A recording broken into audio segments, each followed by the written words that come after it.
Par Larry Hodgson 17 novembre 2016. La botanique des semis. Semis de tournesol. Nous avons probablement tous appris certains éléments de la botanique à l'école.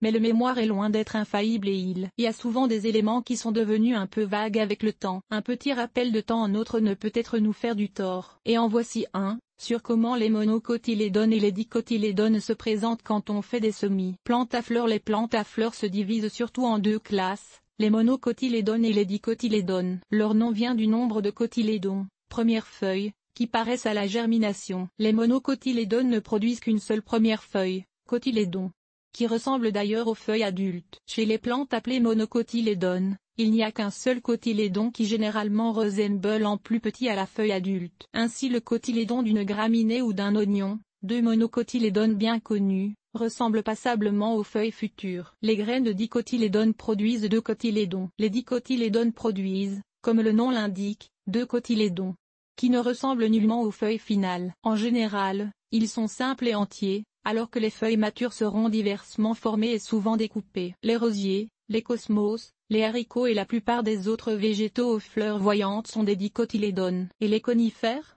Les graines de conifères ont souvent de nombreux cotylédons. Voilà pour les plantes à fleurs, soit les angiospermes. Qu'en est-il des gymnospermes, notamment les conifères, pins, sapins, etc. Point d'interrogation. Elles produisent souvent une multitude de cotylédons, de 2 à typiquement 10 ou 12. Parfois très semblables aux feuilles matures. En général, quand le semis est bien établi et porte plusieurs vraies feuilles, les cotylédons s'assèchent et disparaissent, n'ayant plus de rôle à jouer. Les exceptions. Le monde merveilleux des végétaux étant très complexe, il y a des exceptions à toutes les règles, des germes sans cotylédons, les orchidées, des cotylédons qui restent souterrains, les chênes et certains haricots, des dicotylédones qui semblent ne produire qu'un seul cotylédon, certains nymphéas, des cotylédons qui deviennent des feuilles ou qui persistent pendant toute la vie de la plante, et bien plus encore. À cela il faut aussi ajouter les algues, les mousses et des fougères qui ont une toute autre façon de germer avec aucune structure qui ressemble à un cotylédon. Cependant, quand vous faites des semis chez vous, dans 99% des cas vous verrez un,